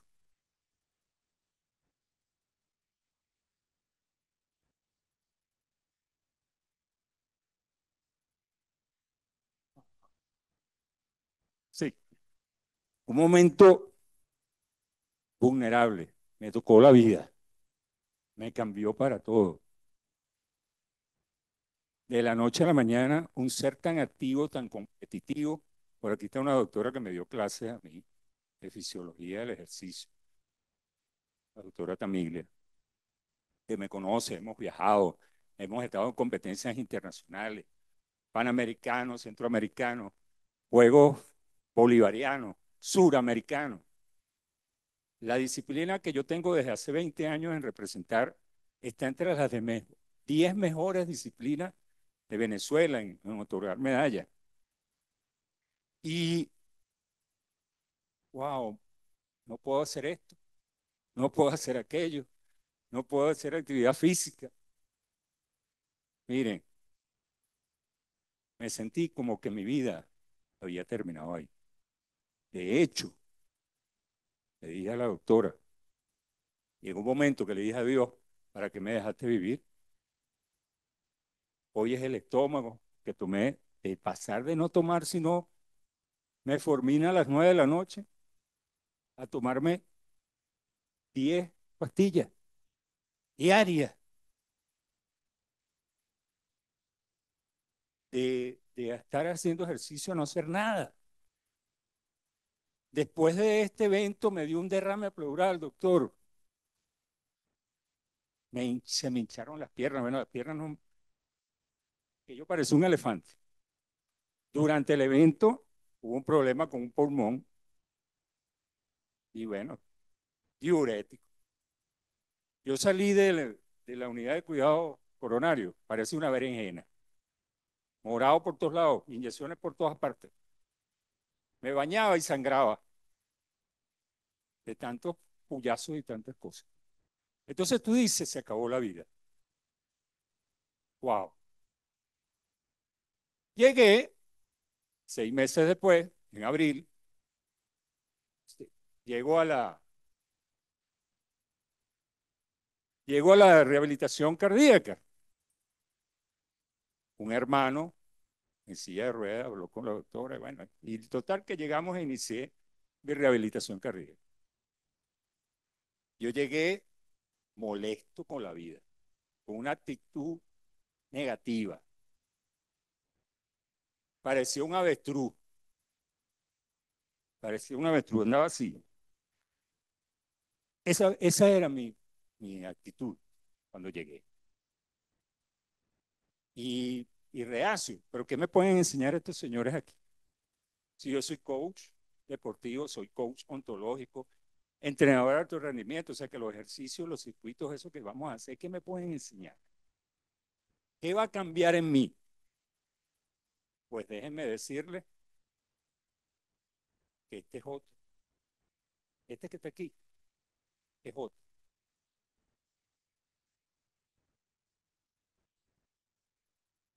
No voy a hablar de eso como paciente, ya se lo voy a mostrar.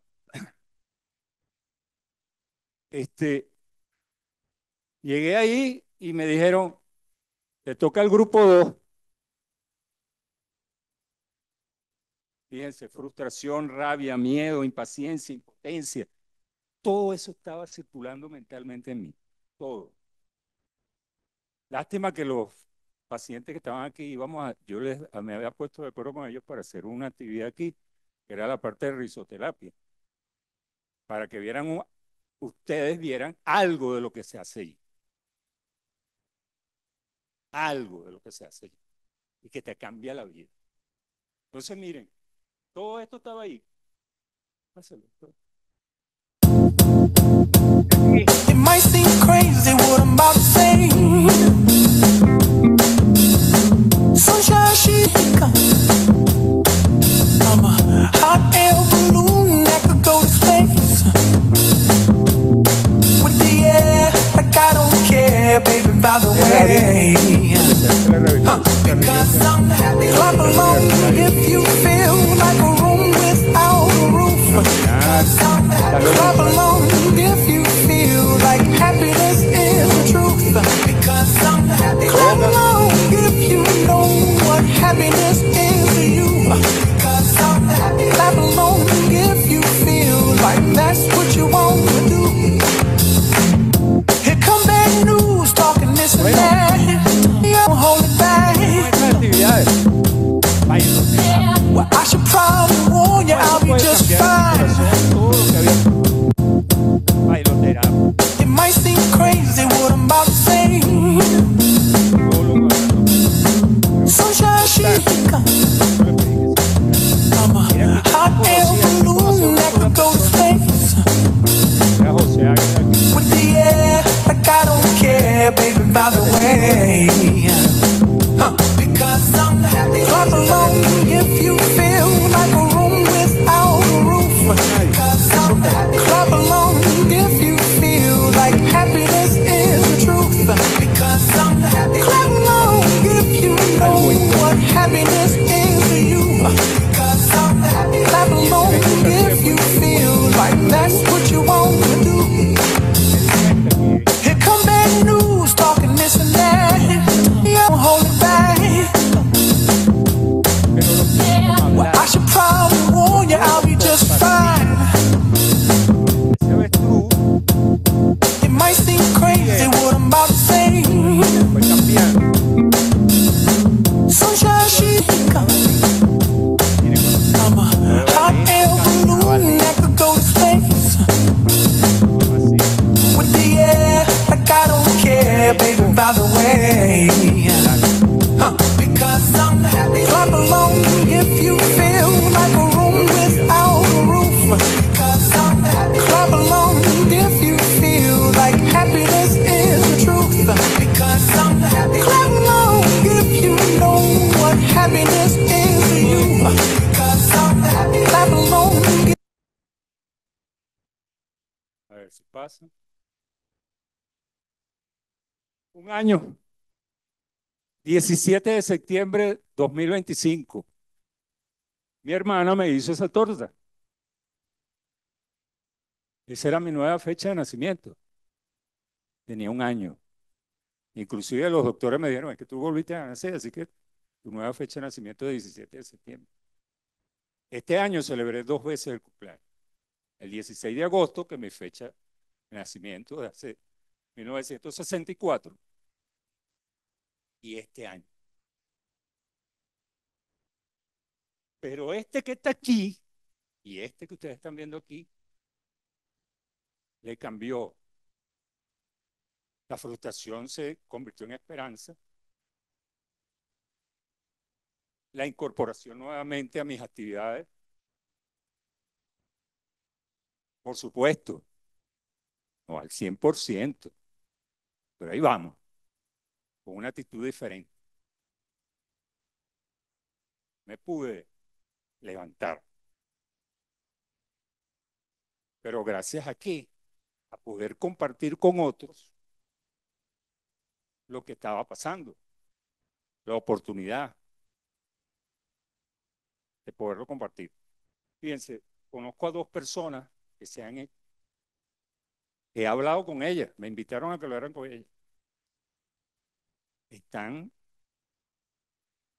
allá abajo, deprimidos, y no quieren salir de allí. Yo las invité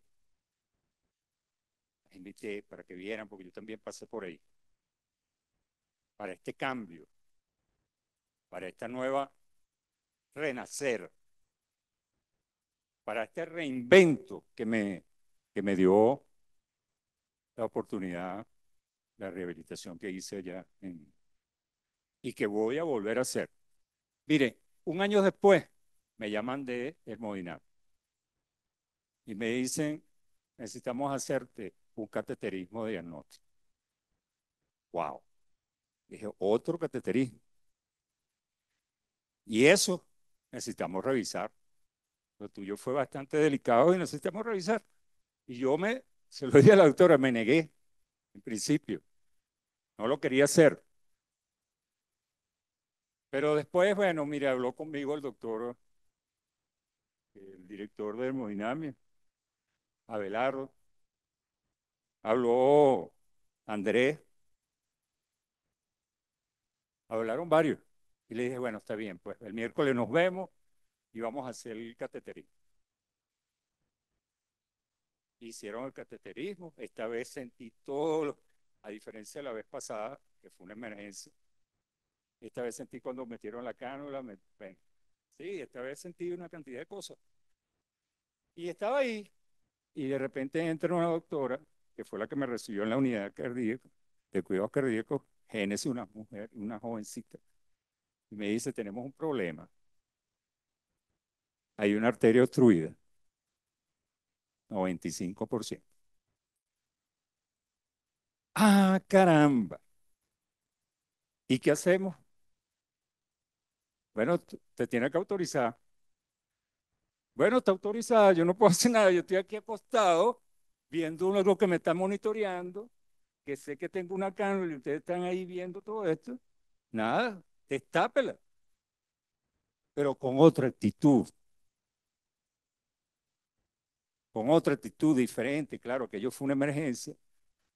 Si hubiese continuado con esa actitud, yo no dejo que me hagan el cateterismo y a lo mejor hoy no estuviera aquí porque esa arteria iba a ocasionar un problema muy grave. Pues pusieron otro stent, o sea que viéndolo desde el punto de vista de paciente, miren, ahí pusieron globos, inflaron, pusieron una cosa metálica llamada stent, tornillos, tuercas, yo no sé, pero aquí estoy, parado entre ustedes, vivo y con otra visión, más allá, y se lo digo a los médicos que quedan por ahí, más allá del medicamento. Mira, un medicamento, tricaridor, con aspirina, una doble no sé qué cosa. Eso no funciona si tu actitud no es la correcta. Te podrás tomar el medicamento, pero si tú no tienes la actitud correcta, esos medicamentos no van a hacer nada. Para nada. Y eso influye en muchas cosas en la vida. Miren, esta ponencia iba a hablar de otras cosas, pero cambió, porque todos, como te digo, todos ustedes, los médicos, todos los que hablaron, estaban hablando de mí. Todas esas cosas. Y fue cambiando, mientras yo escuchaba, iba cambiando. Iba cambiando. Mire, soy un experto de planificación de entrenamiento deportivo. Y hoy me di cuenta que las cosas que ustedes dijeron acá son necesarias que se lleven a nivel deportivo real, donde estamos los federativos, donde están los atletas.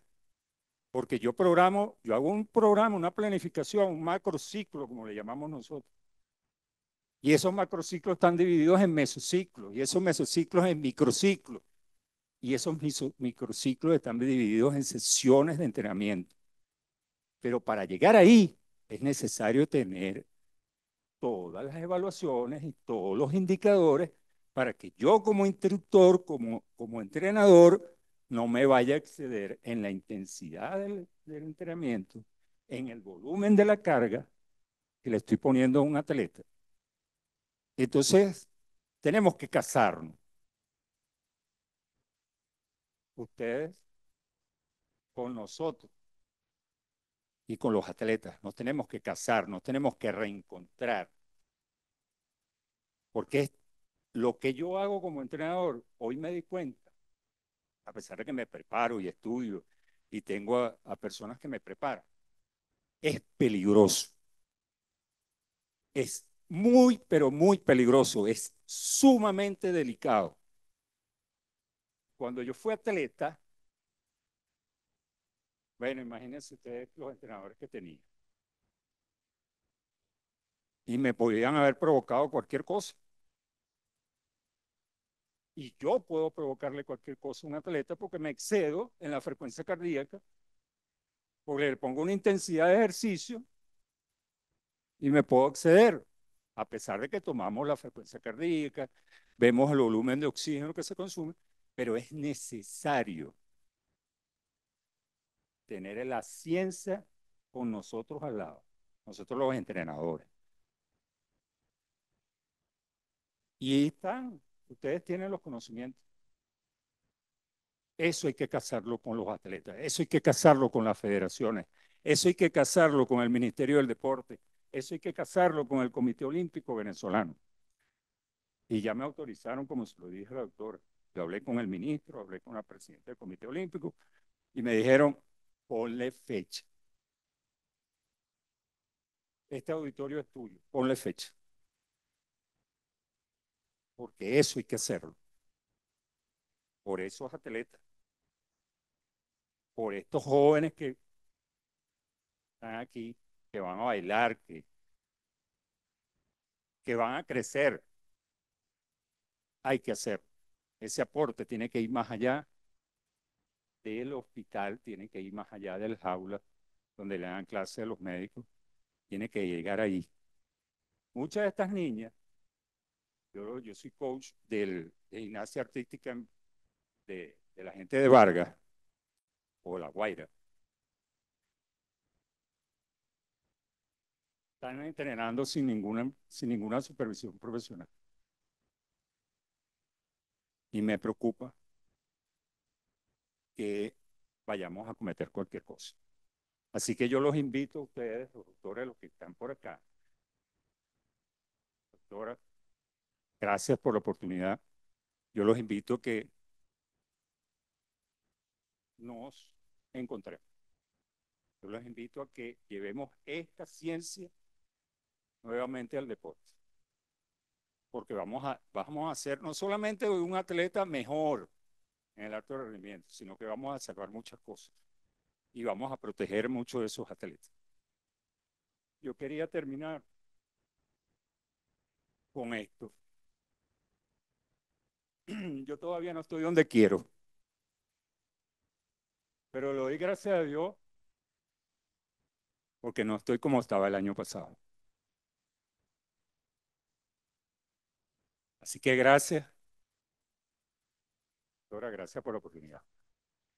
Vamos a hablar del futuro de rehabilitación en cardiología deportiva, aunque yo soy partícipe desde hace muchos años y sobre todo a partir de la pandemia. Hablo mucho de la pandemia porque me tocó trabajar de primera fila con toda la cantidad de gente que partió de forma física. Y el futuro no existe, realmente el futuro es incierto porque yo puedo hacer una planificación y mañana puedo no estar aquí. Sin embargo, nos proyectamos a lo que nosotros esperamos. Entonces, hablar de futuro inicialmente nos da pie a recordar un poco el pasado. Hablar del pasado rápidamente para manifestar que el ejercicio no es ahora que se está hablando como objetivo para tener quizás un cambio en la salud física de la persona o del paciente. Eso lo vemos desde hace muchos años. Clepicada de Prusa, en 124 años de Cristo, antes de Cristo, estableció que el ejercicio era fundamental para la recuperación de los pacientes que estaban con un proceso de salud. Este fue un médico griego que ejerció la mayor parte de su actividad médica en Roma y él fue considerado como el padre de la fisioterapia porque él abogaba que el paciente debía hacer ejercicio, tomar vino, debía hacer meditación, que hace muchos años hacer meditación, hacer yoga, quizás no tomar vino porque tomamos vino todo, era considerado como en la parte de la medicina, algo así como que esotérico. Tú decirle a un paciente que hiciera yoga, eso es esotérico, eso es brujería. Sin embargo, ahora las guías lo proponen como tratamiento no farmacológico para nosotros ver el cambio del estilo de vida del paciente. Posteriormente, Cristóbal Méndez, que era un médico renacentista español, fue el primero de establecer o de identificar los beneficios del ejercicio y publicó un libro dirigido con este objetivo.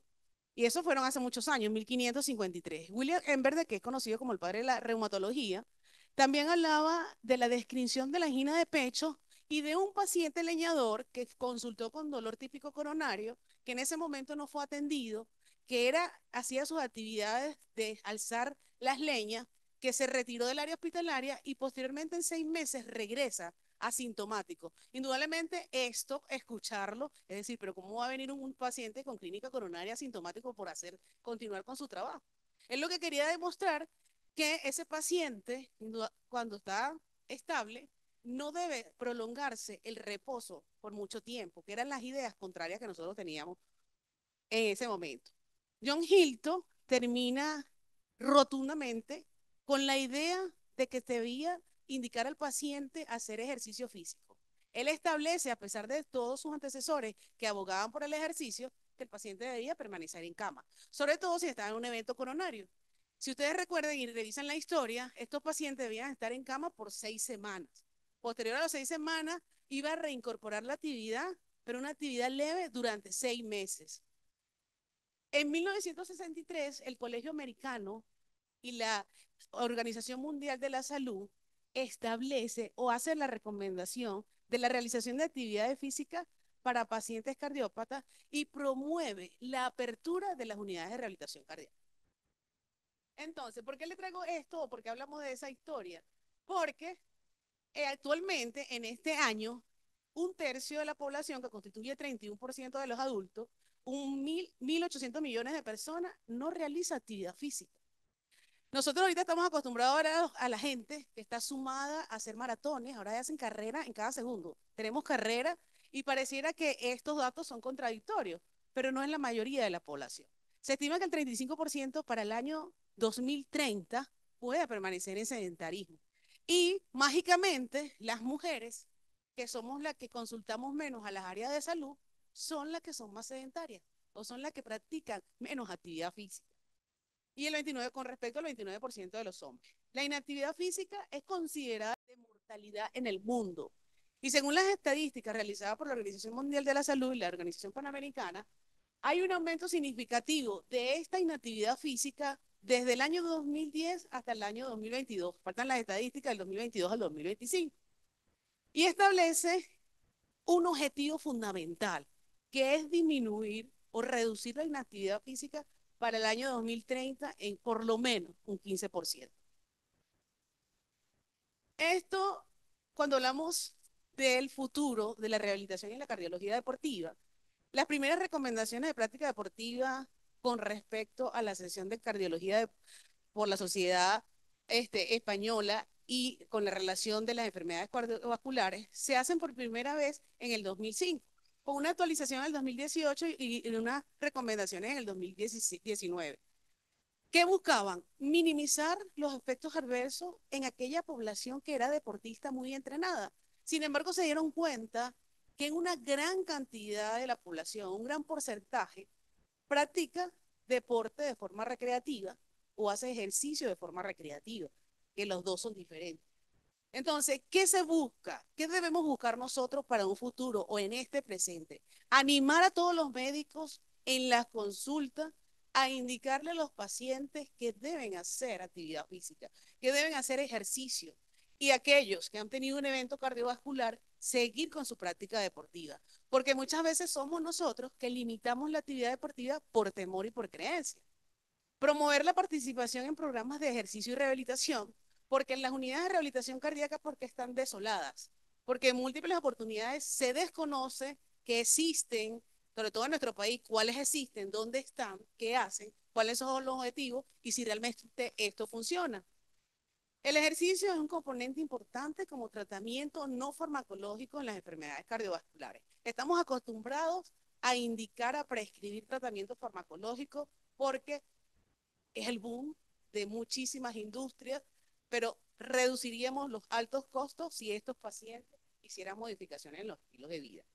Fomentar la investigación en el campo deportivo con respecto a las enfermedades cardiovasculares. Esto no es nuevo, como les dije, porque nos remontamos a la historia y desde hace muchos años lo hacen. Esto me pareció interesante cuando tú revisas la literatura, que en el año 2000 se desarrolló el primer documento de promoción de actividad física, el Manifiesto de San Paulo, que trataba de reunir a los países latinoamericanos, porque a veces pensamos que las recomendaciones solamente son las recomendaciones europeas y americanas, y establecen la RAFA, que es la Red de Actividad Física de las Américas. Si ves el año en 1996, ellos proponen el tema de Uruguay Movimiento, a moverse Argentina, agita Brasil, muévete Bogotá, vida Chile, a moverse Ecuador, actívate México, porque estos fueron los países que en ese momento buscaron de integrar estas actividades deportivas o actividades físicas en los pacientes. Es importante establecer que nosotros hacemos recomendaciones a los pacientes durante nuestras consultas. Tienes que caminar, tienes que hacer ejercicio por lo menos 30 minutos al día. El paciente viene y te dice, es que yo camino, doctora, yo camino todos los días para ir a mi trabajo. Cuando tú entiendes que el ejercicio es un fármaco, hay una prescripción de ejercicio, que esto se hace indudablemente, es una prescripción que no es en 2 minutos y no es solitaria, la tenemos que hacer apoyada con una serie de estudios, pero el ejercicio tiene efectos secundarios que lo vimos durante todas las exposiciones hoy, tiene un principio activo, tiene contraindicaciones, tiene interacciones, existe. Y nosotros como médicos debemos establecer o conocer cuáles son esos efectos, cuáles son las dosis que le voy a recomendar a mi paciente, cómo puedo o si no puedo hacer la prescripción, indicarle los estudios necesarios para que se pueda realizar. Este consenso ya lo vimos anteriormente, como 3 conferencistas lo publicaron en sus presentaciones, pero lo que yo quiero establecer con él es decirle que la rehabilitación, el ejercicio, se puede en este momento hacer de diferentes formas o le puede llegar al paciente de diferentes estrategias. Presencial, que para mí es la más importante, porque interactúas con un grupo de personas y te das cuenta que no eres tú solo el que está transitando ese camino. Lo puedes hacer de forma virtual y de forma remota. Indudablemente saber que los pilares fundamentales no solamente es el ejercicio físico, es la combinación del asesoramiento psicológico, que ya lo vimos. Si el paciente no está sumado a recuperarse, no se va a adherir al tratamiento farmacológico, no va a dejar de fumar, no va a controlar los factores de riesgo y mucho menos va a hacer ejercicio aeróbico y ejercicio de fuerza. Es decir, que es una recopilación de todo lo que tenemos que hacer. Entonces, ¿qué imagino cuando hablo de cardiología deportiva y rehabilitación? Porque estos términos, sí, están en boga ahorita porque tenemos un cambio con respecto a los deportes que se han convertido en moda. Pero cuando yo soy especialista, trabajo en una institución privada o cuando estoy en público, ¿qué se me pasa por la cabeza cuando me dicen el término cardiología deportiva o rehabilitación? Porque es muy fácil decirlo, pero hay múltiples interrogantes. ¿Son útiles? ¿Por qué hay que hacerlo? ¿Por qué hay que recomendarlo? ¿Hay evidencias realmente de que tiene beneficios? Esto lo podíamos haber preguntado antes, pero ya hemos comprobado que existen múltiples evidencias. ¿Podrían ayudar a los pacientes? Son caros, este es el punto fundamental, son caros, en la parte privada son caros, existen en la parte pública, son seguros, el paciente puede realizarlo, porque como médico nos da temor que ese paciente que tiene 10, 15% de fracción de eyección haga una complicación durante su práctica deportiva o el ejercicio. Si nosotros recordamos las guías que hacen las recomendaciones sobre todo las guías de deporte, ¿cuántas complicaciones? ¿Cuál es el porcentaje de estos pacientes que pueden presentar complicaciones durante el ejercicio? Son mínimos, pero nosotros como médicos a veces tenemos una laguna de incertidumbre si lo prescribimos o no. Entonces, ¿por qué hacer esto? ¿Por qué estar aquí? ¿Por qué se le inventaron y hacer una jornada de cardiología del deporte y rehabilitación? Porque la idea y el objetivo fundamental de esto es conocernos. ¿Quiénes están haciendo cardiología deportiva en el país? ¿Quiénes están haciendo rehabilitación? ¿Qué proyectos tenemos? Ya la Sociedad Venezolana de Cardiología ha establecido sesiones científicas de las diferentes ramas de cardiología oncológica, de la mujer, de rehabilitación, del deporte. Reunir a los especialistas dedicados a la cardiología deportiva y rehabilitación, porque tú puedes decir, el doctor Borges hace una prueba aquí, el doctor Murgar hace otra allá, el doctor Jacobo está en la clínica Caracas, pero estamos de forma aislada. Lo conocemos porque lo escuchamos. Muchos de los que estaban aquí no los conocía. Fomentar la preparación académica. ¿Cuántas instituciones en nuestro país están brindando educación para hacer un fellow de rehabilitación cardíaca y cardiología deportiva? Promover una línea de investigación centrada en el deporte y la rehabilitación y hacer un congreso de cardiología deportiva. Cuando a mí me brindaron este proyecto, yo de verdad que fue casual llegar allí, pero todo el mundo sabe dónde debe estar, no sabemos si de forma incierta.